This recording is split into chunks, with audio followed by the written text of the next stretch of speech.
This is Mastermind. Our guest today is Grandmaster Boris Avrukh, one of the most respected opening theorists in the world, with a peak rating of 2668.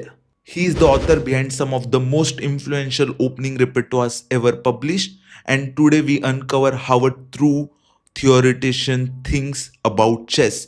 Let's deep dive into the mind of Grandmaster Boris Avrukh.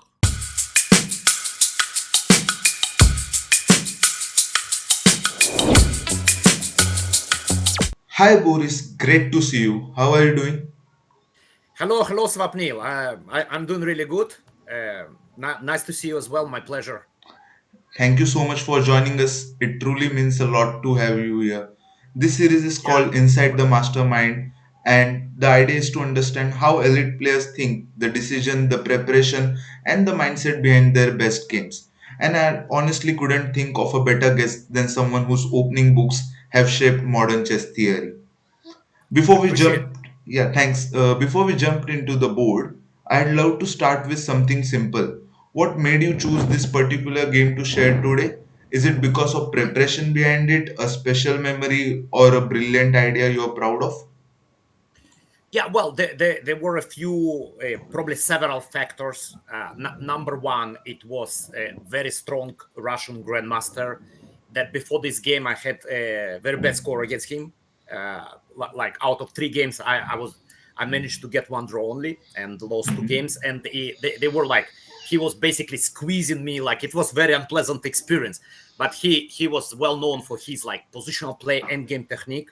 So, secondly, very important, it was a last round game and must win situation for me. At least I felt this way because only win would give me like first place that eventually happened, as well as like decent money price. Mm-hmm. And and it's adds like obviously extra pressure last round game when like stakes are very high. Mm-hmm. And of course, I was proud to use my opening preparation that I will talk once we arrive to the specific position.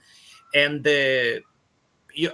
like play the game in the most aggressive, like and precise way. So that was it was very pleasant. Yeah, it was very pleasant experience, and just beating the player and then sharing first place in prestigious open. That means a lot. That meant a lot back then for me. Yes. Cool. Like, what was your seeding in the tournament? What was, sorry, What Swapnil? was your seed in the tournament? Like, what was the starting rank? Oh, I don't remember. Like you mean rating wise? Yeah, rating wise, like how many of Oh, players were above you, approx? well, I don't remember exactly, but there were like quite a lot of strong players. I see. So Maybe I was top 10. I don't know. yeah, like finishing first in that tournament should meant a lot to you, right? Yes, and I by the way, I shared first place with the Indian Grandmaster Paramarajan Negi, Oh, who the Indian prodigy who later dropped. prodigy, yes, who Yeah, everyone expected a bright future, but yeah, he decided to go other way, right? yeah, So yeah, like yeah, science and something Ivy League in US. Yeah, yeah. he was like very strong, and yeah, considered to be also like opening expert. So we both published our book series. I published D4, he published D4 with the same publishing house. Yeah, he was well respected and yeah, very really strong player. Yes. Cool story behind this. So let's start with the game and see how you opening. Yes. So it's a last round. It's like kind of like early morning game as now they want to finish the tournament before afternoon or evening hours. So I'm playing against this Russian player Mm-hmm. Vladimir Malakov, who had a Mm-hmm. rating. Uh, he was always over 2700. So during this game he had 2707. Mm-hmm. So it's pretty serious level, and the game has been played in 2009. So if Mm-hmm. we think like nowadays, 2707, it's would be maybe I don't know would secure maybe some top 50, but back then it's probably was top 20, top 30 in the world, right? So he Yeah, was like the rating inflation adjusted, it might be 2750 as of now, right? yes, So pretty absolutely, and strong he return. was, yeah. So I mean, I always play D4 in I always played d4, and he always played the same line, Shebanenko Slav against Wow. d4. So it was basically easy preparation.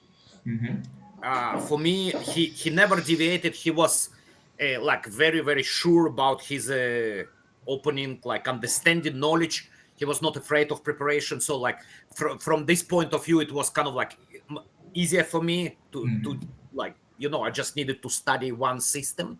And yeah, and on the other hand, Slav is always very reliable, very solid, a Yeah. very solid choice for black. Yeah, like And obviously you are an opening expert, everyone knows that. Like, so all of this was your home preparation, right? You knew this will happen on the board.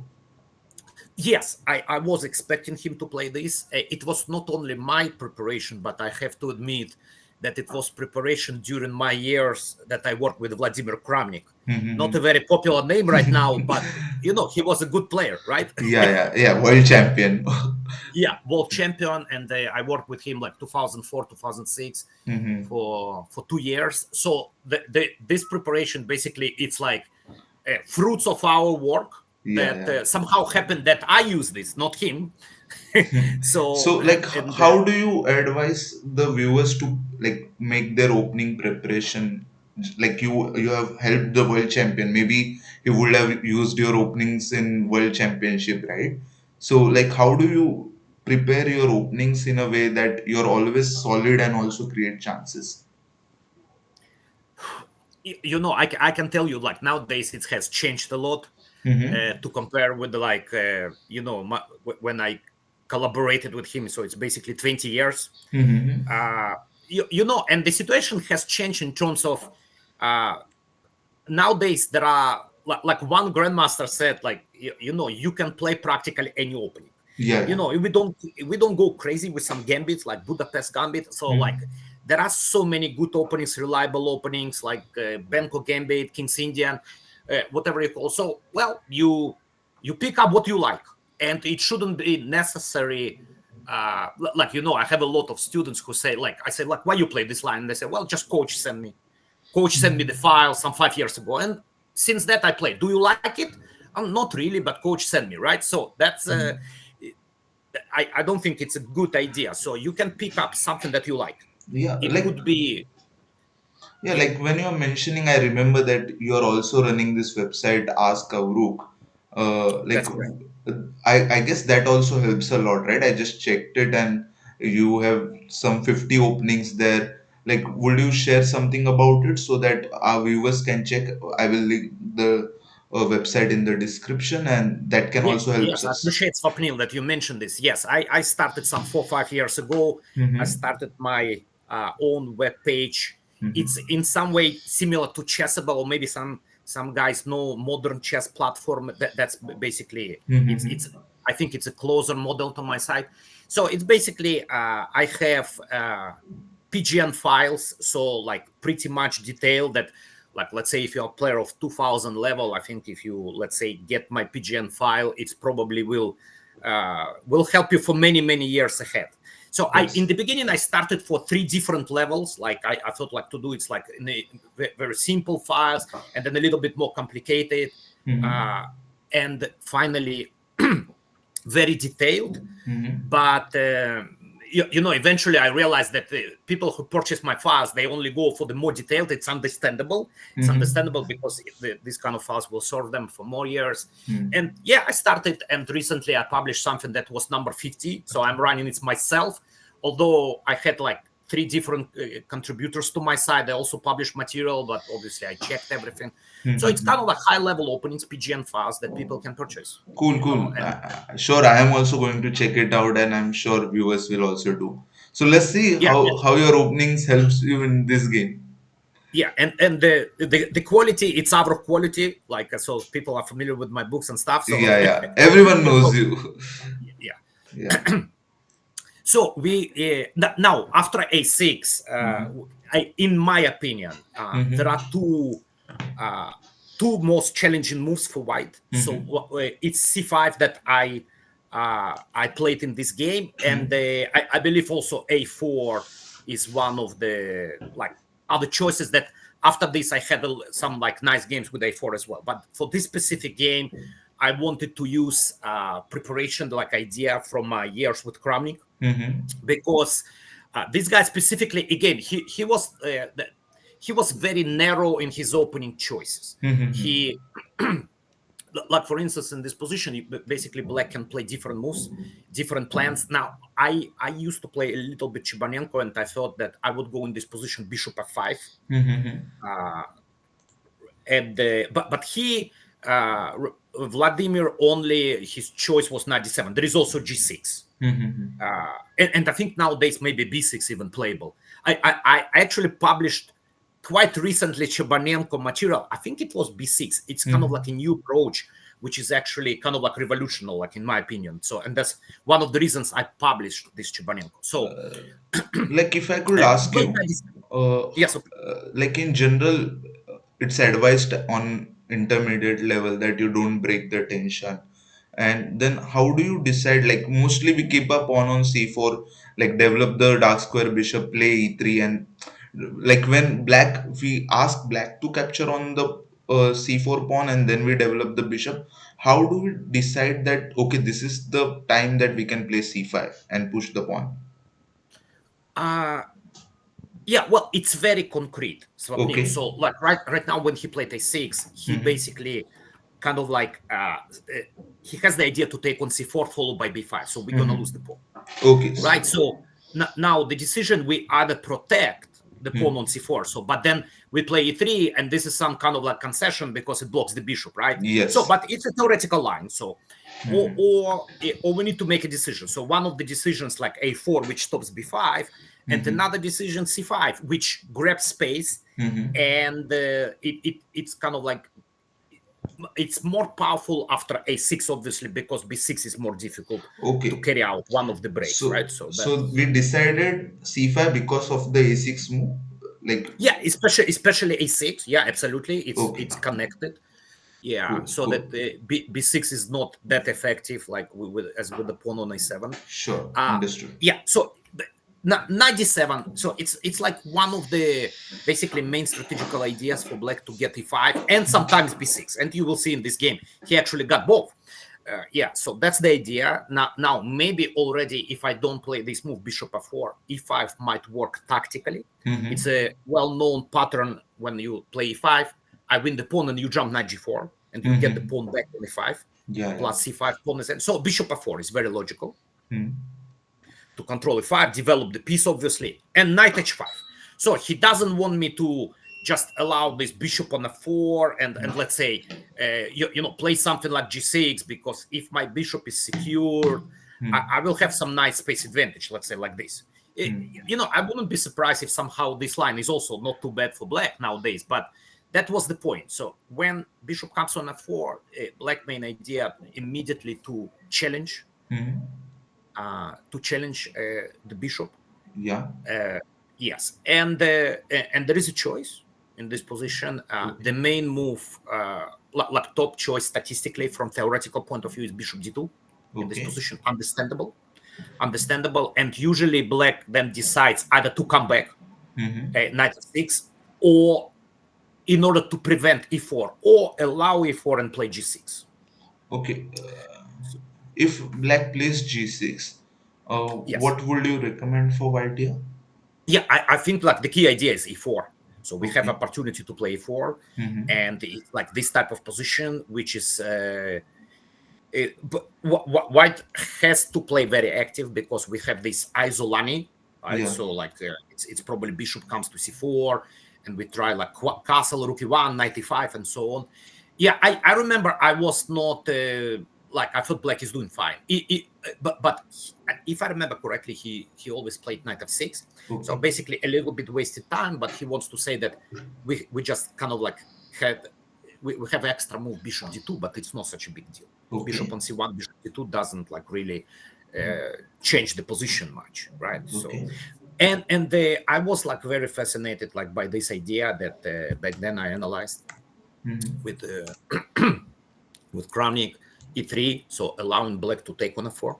It was not a novelty. It was just There were games. It was just a second choice. Bishop d2 was much more popular, and so he took on a4. Okay. He took on a4 Swapnil, and now there is idea not to take. And also one game I just want to show you.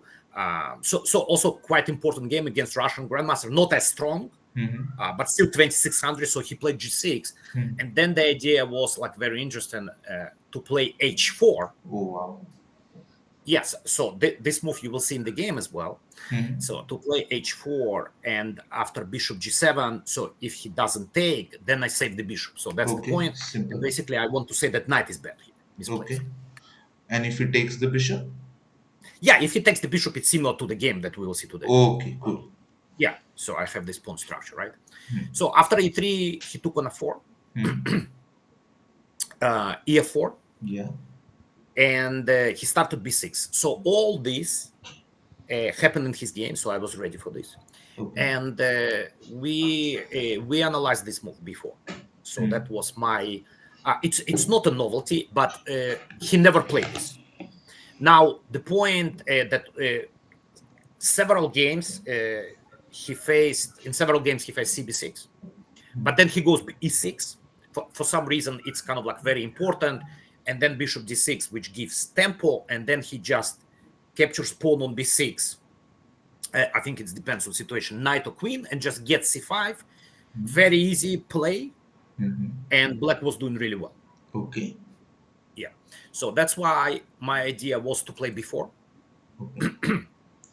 Was it has it faced by him earlier, or was it new line for him? Before?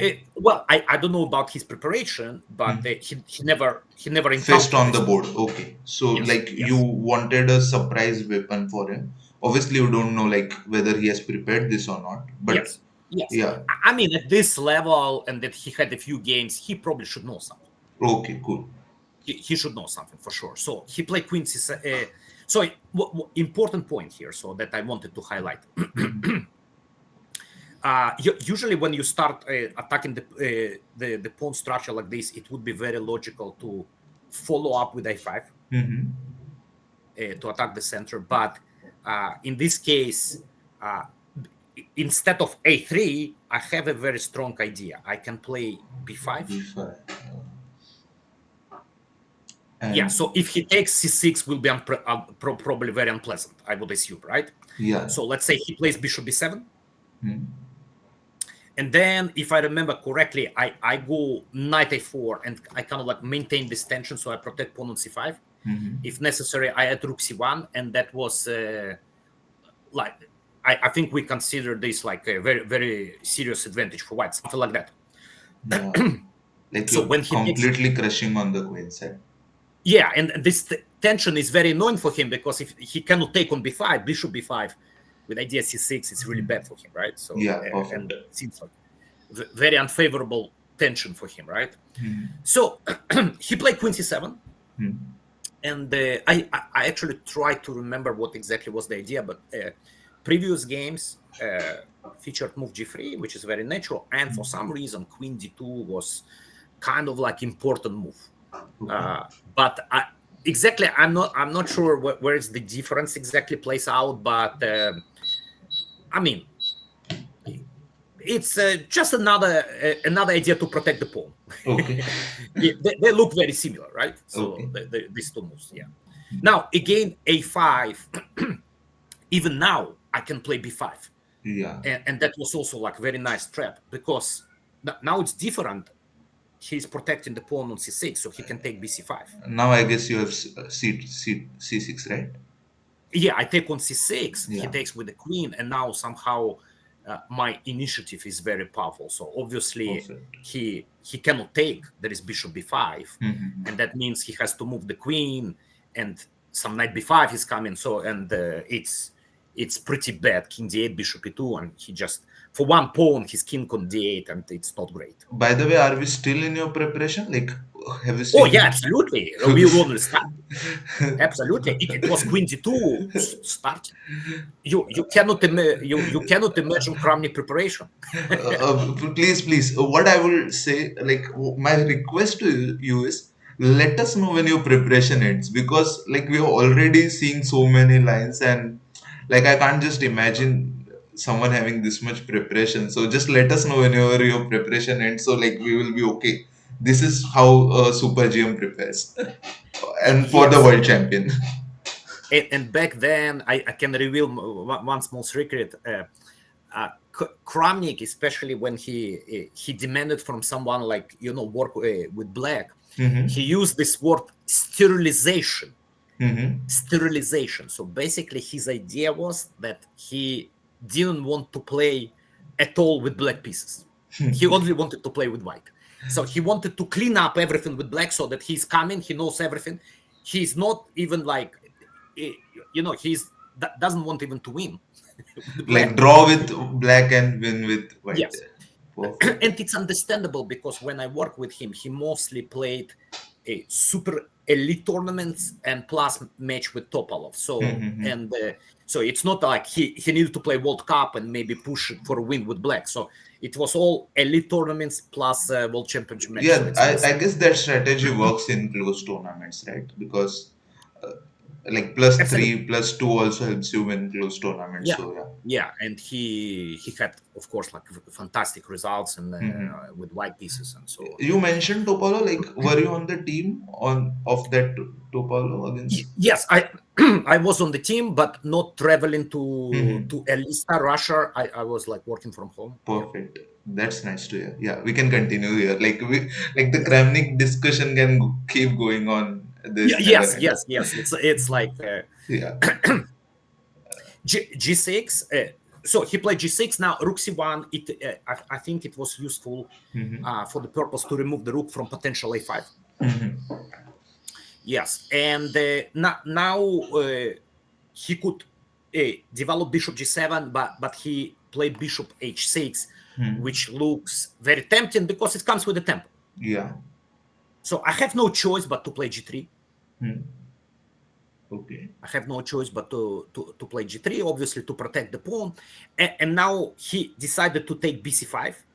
Okay. And from what I check now, it seems like this move is an accuracy. Okay. Yeah, So this move is an was this his accuracy. first mistake? Because already here, like to my naked eye, what I can sense is that you're already better. Like I haven't checked it with engine or anything. Yeah, But yeah.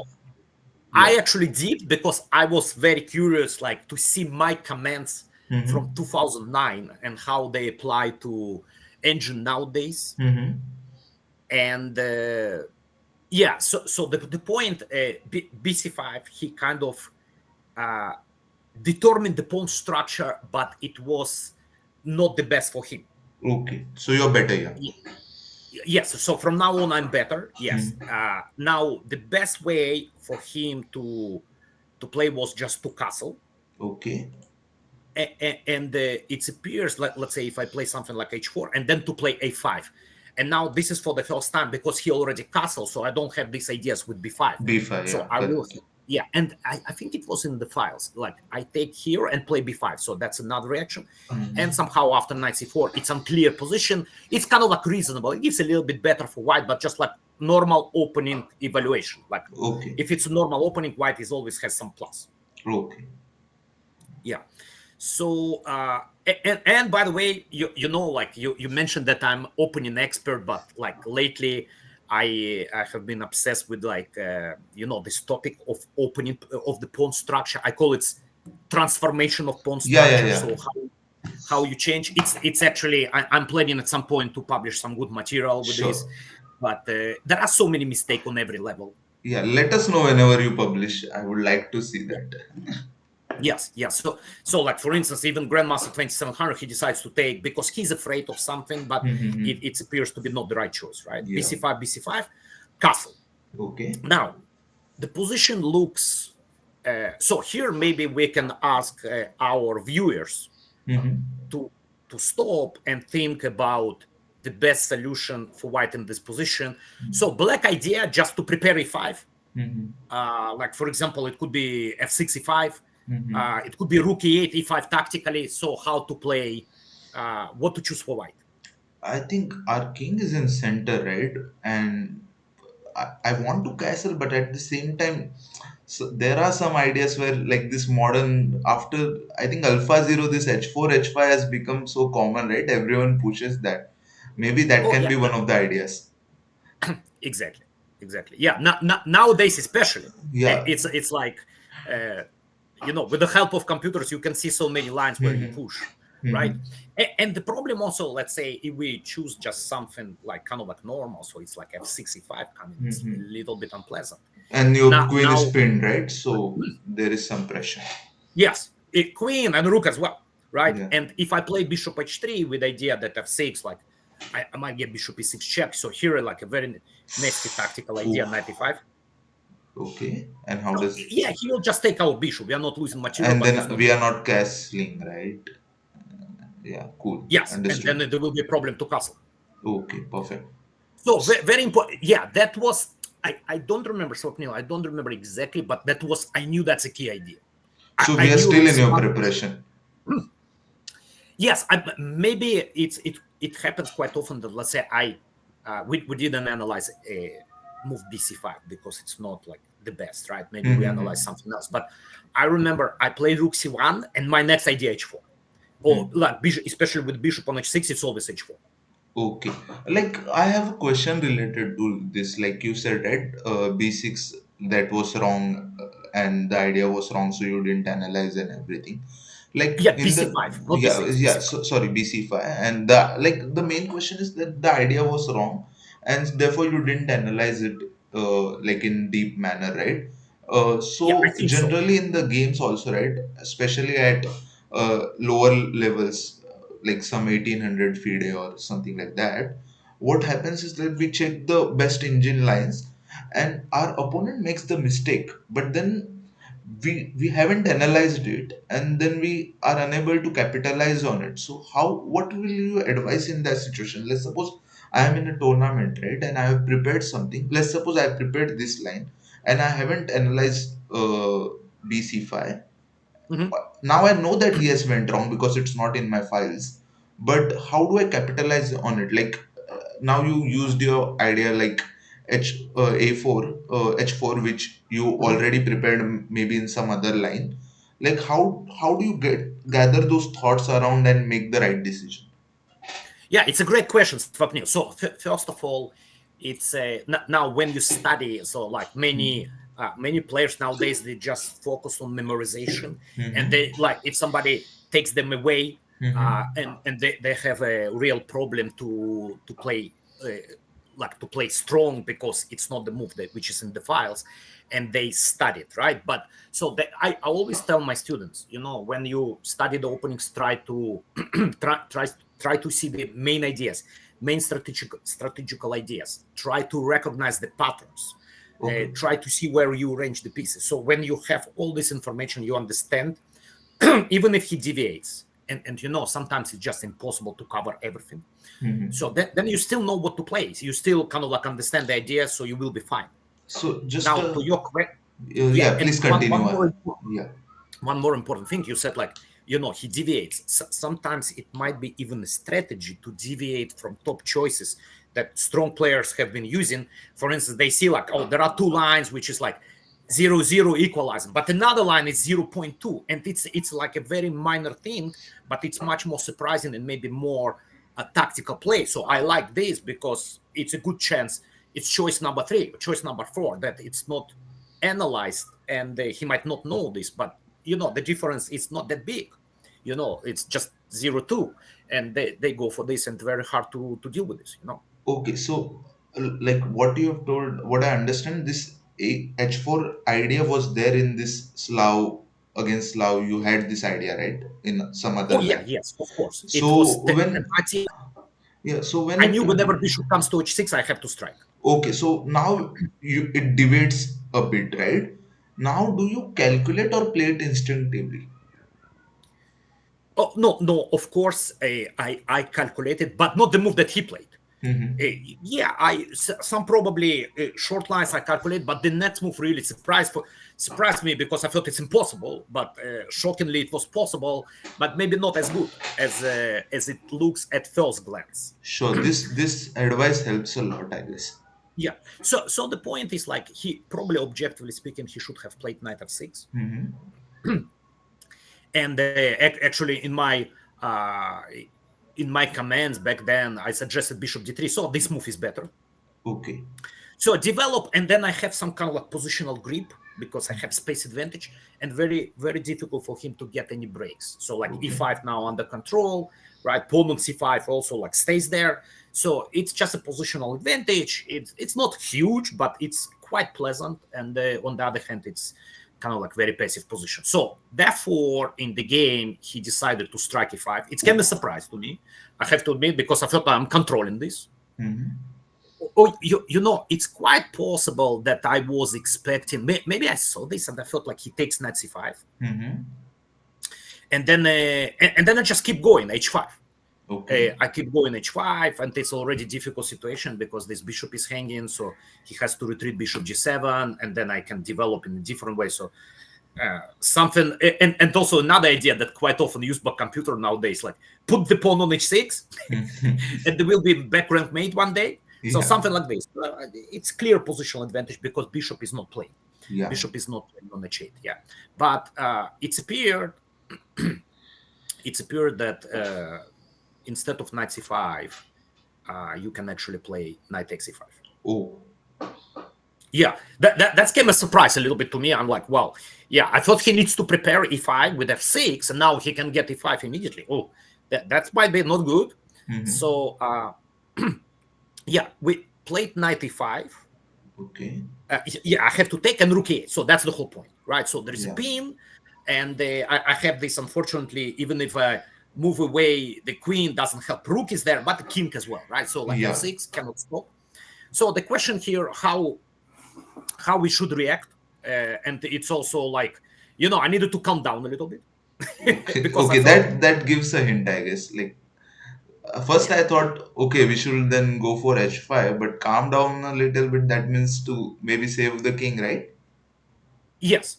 I mean, calm down from the fact that I thought I'm under control, and suddenly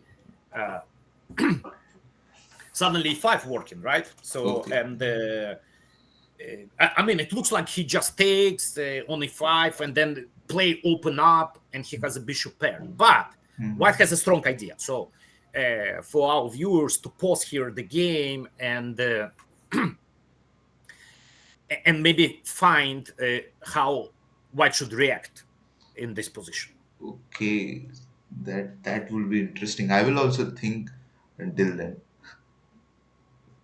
You Yeah. So can. you want to guess, Swapnil? Uh, First, I wanted to go h5, but now you have also alerted me, and I can see that my king is under pressure. Rook takes c5 is coming, I guess. Yeah. So, what we do? Like bishop e2, maybe? Yes, that's what I played. Hmm. Bishop b2. It seems like we need to do, although there potentially some other choices maybe, but bishop e2, rook e5, and And then I wanted to castle, but I don't think I can. Like, and also in the games. So, what we do here? So, can we still continue with the h5 idea? absolutely. And it's just consistent why we played h4. Now, regarding the castle, it's not so necessary because king can go to f1 if Okay. possible. So, Boris, my question to you is, so usually see, now I am not in the game, right? So now I can just put my pieces anywhere I want. Like now I can play h5 and nothing Mhm. happens, right? Obviously, I will Yes. see the candidates move castle or h5. And in the game, there is this pressure, right? If h5 doesn't work, I might just get checkmated because my king is in the center, right? How will you advise to act in this situation? I think here it comes also some kind of calculation and understanding of the position. So because if now positionally black is in very good shape. Okay. He delivered his major strategical idea e7 e5 break. Now he moves the rook back at some point, and he will just enjoy bishop pair. Bishop will come to g7, obviously, and it will be great for black. So Okay. like we have obligation to kind of like try to carry out some interesting idea. And since we started h4, here it's very important. It's very important also to recognize that after h5, I'm basically threatening h6, and bishop is hanging. Yeah, and also to Which understand that king f1 is as safe as like king on g1. yeah, absolutely, it's as safe as castle because rook on h1 already in the game. Perfect, perfect. Still here So I am that's the with point. you. Yes, and the tactically he has no simple solution because he cannot do bishop g7, rook is hanging. He cannot do rook e8. I will take a g6. So he has to take gh5, and that's some kind of concession. Yeah. Now the king is weak for black also. Yes, yes, king is weak. So I played king f1 in order to get rid of the pin, and obviously, like I want to take on h5, maybe with the bishop if possible. But anyway, he has to, like at some point, he has to move the rook. There were some other moves, but I think eventually he cannot stay like with the rook on e5 forever. So he has to move the rook. Of course, in this case, I take with the rook, Okay. bishop g7. Okay. I play king g2 in order to kind of like improve my king position, and of course prepare move rook h1 for potential Yeah, like that's initiative. the main idea, I guess, like to That's the double main down the idea. rook. Now I wasn't. Now when I see it's like I know the evaluation, but back during the game I wasn't sure at all. Like I was happy that after this e5 happened, at least I have a very clear play. But I didn't know how promising my position is. Yeah. So I played bishop d3, Okay. attacking the pawn, and h6. So that was kind of like pretty natural moves, obvious moves. So now what to do? Okay. So usual idea would be to bring the rook on the H file. Uh, but is there something for black? Like, Yeah. is this the question for viewers also? Yes. Yes. Oh, Oh, absolutely. That's the question for viewers. okay. What to do here? Yeah, I guess the viewers have the liberty to stop and learn with you.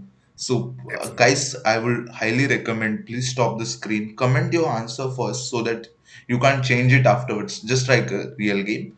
And then you can check whether you were able to play as good as Boris did.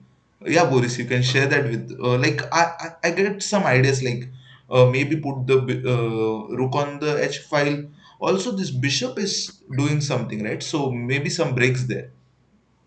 Yeah. So the problem is like, of course, I want to play rook h1 swap mate, but Mm-hmm. the issue is like this pawn is hanging and he can take Yeah. immediately. But now, on the other hand, I don't want to spend time on protecting this pawn. Like for instance, I could go maybe knight a4, but I don't want to waste time. So Okay. it's great that I have this move. Uh, Tactically, it works. Oh wow. Yeah. How? So it's also helps that it blocks his bishop, where I potentially he could jump bishop g4 at some point. So it blocks the Okay. bishop. Okay. Yeah, and Now the c5 pawn is not hanging.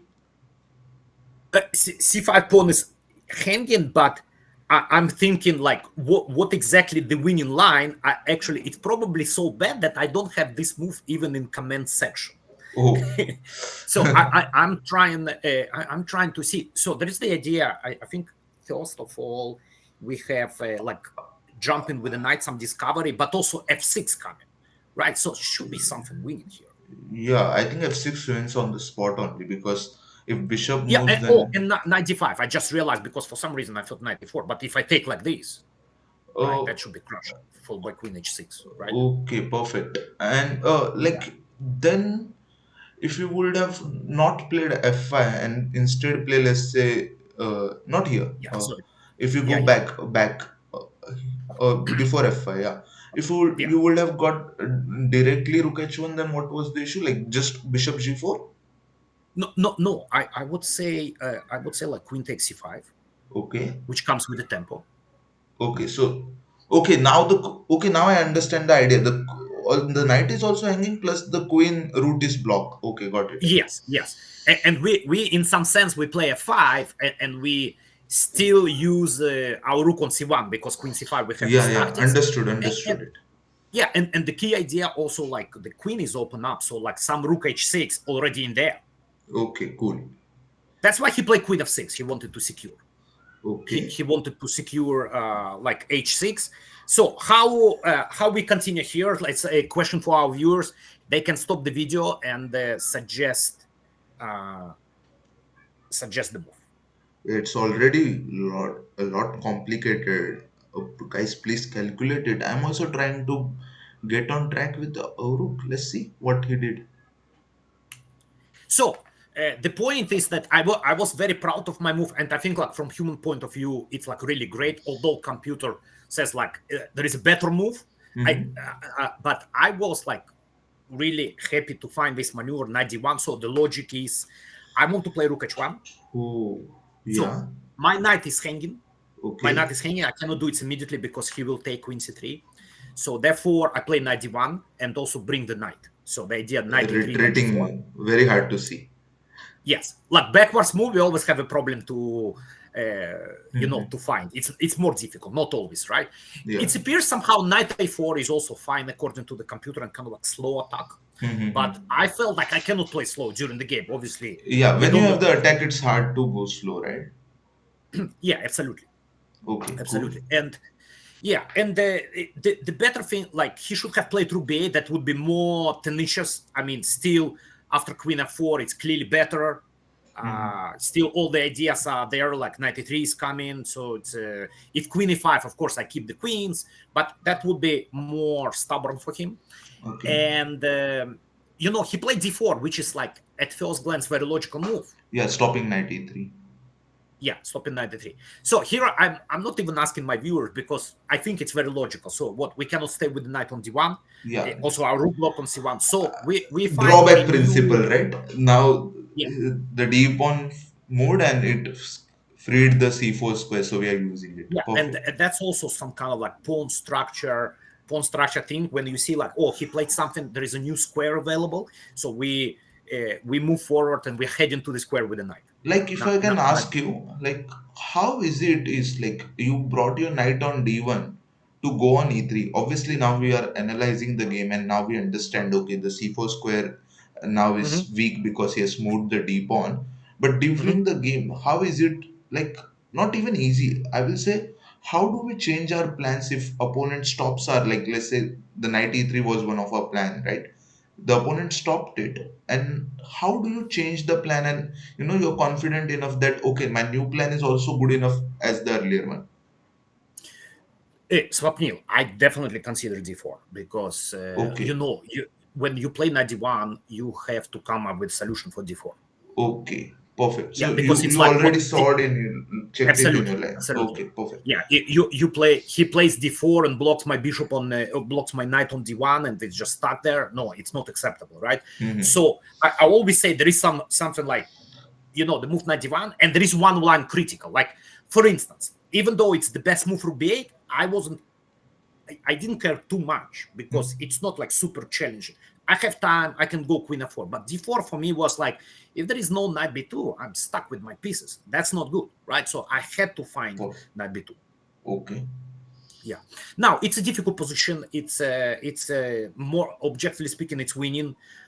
Idea is just like everything is all pieces joining for the attack. Rook h1, knight c4. Mm-hmm. Again, you don't know during the game, Mm-hmm. but I felt something is going like really well for me. So rook e5 was the best move. Rook Mm-hmm. e5, and then like for instance, there is this interesting idea. I think like, but by the way, I haven't checked but so I think like. Back then when I annotated, I didn't want to give up pawn on c5. So like trade rooks, knight c4, still enough pieces in the attack, right? Okay. Interesting to check with computer. Probably will be something stronger nowadays. Now, he played queen e5. Swapnil. Okay. He played queen e5. Yeah, I think the main idea of this move, it's not about capturing on d5. It's like he considers some counterplay like connected with the check on d5. Okay. Perfect. But it's not queen d5. I just have f3, so it's not a big deal. Mm-hmm. So here he picked up the pawn, Okay. rook h1. Okay. Now you finally bring your rook on the file Yes, you wanted. and there is basically a deadly threat, rook h6. Also, of course, after I played rook h1, there is an immediate threat f6 to Yeah. win material because of the queen here, right? And now I was pretty confident, of course. And there is this strategy that I always tell my students. So when we count pieces attacking and pieces defending. So basically in this position, and when it's like +2 Mm-hmm. for the attacking pieces, usually like probably 95% the attack is crushed. So here we count. It's So the I have both the rooks, rooks. queen, Okay. queen, and bishop. So like I can count 4, and he has like bishop on g7, and I can be like I can give him the queen. Let's say queen is defended because queen on the 5th rank, but it's still 4-2. Yeah, and my knight, by the way, not bad as well, right? So it's difficult. So Yeah, we got a it's tested strategy, right? Like +2 attacking pieces, and you should be yes. good. Yeah, I Perfect. say if it's like 1 extra, it's 50-50. Also high chances to have a crushing attack. Again, it's not applying everywhere. Not applying everywhere. There are many exceptions in chess always. Yeah. But like from what I see, +2 pieces is usually pretty good. Like Yeah, especially 95%. yes, It especially should be. heavy pieces. Like you have heavy pieces, it's like 2 rooks. It's usually deadly, right? Okay. And he gave no he played actually f6. I wanted to say that queen d5 is not really a problem because I play f3, right? So that's Okay. And you're not it's afraid of any checks because nothing is coming right now, right? yes. I control all the squares. Yeah. So he played f6, Okay. and yeah, now everything is ready. So I took on h6, and I Perfect. knew that he's not going to take back queen h6, and it's basically mate Okay. because it's literally no defenders at this point, and I'm threatening everything. Yeah. So of course I understood that he will play something like rook a7, Mm-hmm. uh, keeping the rook g7 alive, Yeah. right? And so I played it. It was just a practical decision. Like after all, the rook is hanging, and also pawn on f5. So let's remove the rook to h5. Nice move. I keep all the threats. So main idea probably to bring the queen somewhere to the attack. Yeah. Equal material also like psychologically. So I'm not down. So that's good. Mm-hmm. And probably I don't know. I don't remember what was the time situation, but it probably was like not a time trouble, but some maybe 15 minutes. So now he played rook e7, the most natural move in the position, and Yeah. let's ask viewers for the best move for white in this position. Now I think he's trying for this check which we earlier discussed, right? Queen d5. So Right, yeah, absolutely. that's a threat. If we allow that, I think there will be enough counterplay for him then. Yes, So it could be queen d5 and some maybe like potentially even rook e3 sacrifice sometimes, but yeah. I see. So So like just to ask you, not sure if he played queen d5 after a move, but like if it is was like obviously we'll try to stop that queen d5 idea. But let's say if he plays queen d5, is are you okay with f3 here?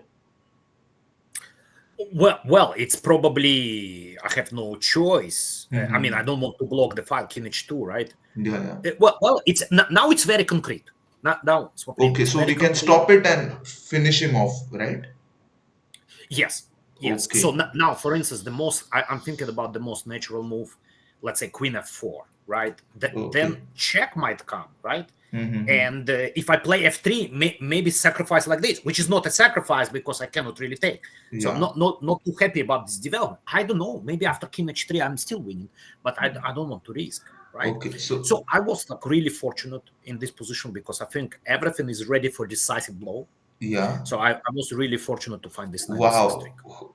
Like just free piece on. I guess the main idea is the bishop gets the knight square right now. Yeah, bishop c4. So if it's my move, it's bishop c4 followed by rook h8, king Yeah. f8, rook h8 mate, because Yeah. then queen h6 at the end. Perfect. And So that's also the there main is this idea. beautiful geometry. Now you also stop this queen Yes, d5 check. yes, absolutely. So that's a great point. So I stop queen d5. I shouldn't worry about this. Mm-hmm. So we can say it's a little bit defensive move or some kind of prophylaxis. And yes, but basically knight is untouchable. Yeah. So this position is this position is pretty much lost. He resigned here, right? Yeah. So just to give our viewers, so like here, bishop c4, rook f7. So as we said, king f8.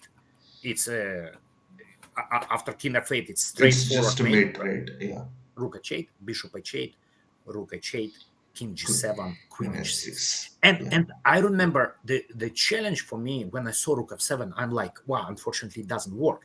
And then I realized because of the pins, I can basically play rook h7 because I'm now threatening rook g7 and queen h6, and it's Perfect.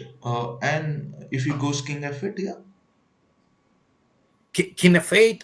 Then I just take The rook. bishop f7. Okay, perfect. Yeah, I take the rook. I probably like to calculate something. I How we win guess, here? I Yeah, guess if I maybe you can take and give the queen, rook. yeah, should be enough somehow, right? Yeah, rook, like Or, your or like theory. queen h6, or let's say this. I wouldn't be surprised if somebody will find so this, right, and then rook h8. So at Oh, least perfect. Perfect. You win yeah, then. I calculated this. I'm also preparing for US Championship seniors 50 plus. Oh, all the best. So I need to be in good shape, but 3 more years. You calculated this mate right now when we were Yes, discussing it. yes. Perfect. Like this is the speed I want in my life. Perfect. This is Yes. cool. So yeah, what's like this, like rook h7. By the way, I don't know, maybe it's not the only winning move, but was happy to find this line. Yeah, yeah. And basically the rest was not that difficult. He took bishop f5. I took rook f5, queen b6. But well, I'm pawn down, so it's kind of like not much for bishop c4 check for Okay. such a powerful attack. Now again, we can count like how many pieces we have. All 4 pieces in the attack basically, And and he he has has two like or three defenders. well we can count 2 rooks. So now maybe it's not. But the big thing that queen joins the attack and his queen is a little bit out, right? Yeah, yeah. So now very important that king f8, king f8. Rook h8 wins? Not yet. Okay. So yeah, the bishop can come back. Oh, perfect. Take Sacrifice the queen rook. h6. Okay. So I take on f6, and if you play this, so that was Okay. key. Perfect. Perfect. Yeah, Okay, I just had the last question regarding the game. yeah, I know you are also on a hurry. So yeah.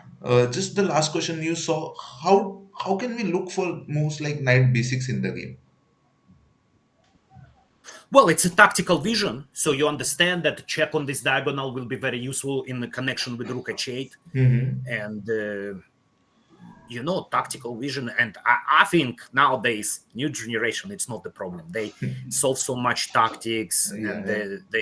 they I feel like tactically it's the strongest generation. So it feels like there is h file, but we need something extra, and this extra comes with a check on the diagonal. So you start thinking about these checks, right? And this is the idea to deliver this. Perfect. And Neil, just to wrap up the game, like he still played rook f7, so there is still a little bit of play, and it helps that I don't need to rush with capture on f7, so I Oh, can take what a my cool time. move. Yeah, he played. So I'm kind of like iron h7 square, Okay. queen b7. Okay. Now I played rook h5. Perfect. So now to free queen g6, queen h7. So to open this diagonal for my queen, he played rook e5. Rook h8. I took on e5. Rook h8 was not working yet. Rook h8 was possible. Yes, I Okay. think was possible, and also by the way winning. Okay. Winning. So this check, right? Fancy Yeah. take, and I think I even can take bishop f7, but I have in my notes rook h7. Yeah, it's also Perfect. resigning. But sometimes when you have winning position, you kind of like you calculate one winning line, And you just and go deep. Okay. yeah, Good and you advice. satisfy, and you like, well, in this line I win the rook, but in this line I win like bishop and pawn, so you don't really care because it's anyway resignable, right? So Yeah. if Perfect. you just calculate, and I was happy. So the thing is like queen g6 is coming, Yeah. Yeah. The rook but is queen anyways g6 going to alone, fall. yeah, queen g6 alone doesn't win because I can take on f7 anytime, and he, by the way, has already a lot of pawns. So, but if I come rook b1, then queen g6, then rook b8 decides. So Yeah. he basically resigned here because next move queen g6, and he cannot stop rook b8. Yeah. Bishop Perfect. f7, rook b8.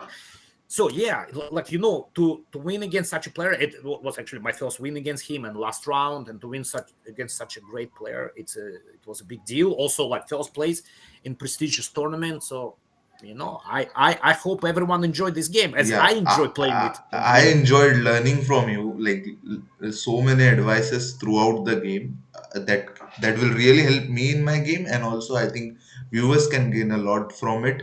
Also, Boris, thanks for this episode. Like you took out your time. Also, I know you are late right now. Still, you are like Yes, gave all the yes, detailed explanation. that's true. Really thankful. Samir, Yeah. yeah, I really appreciate invitation.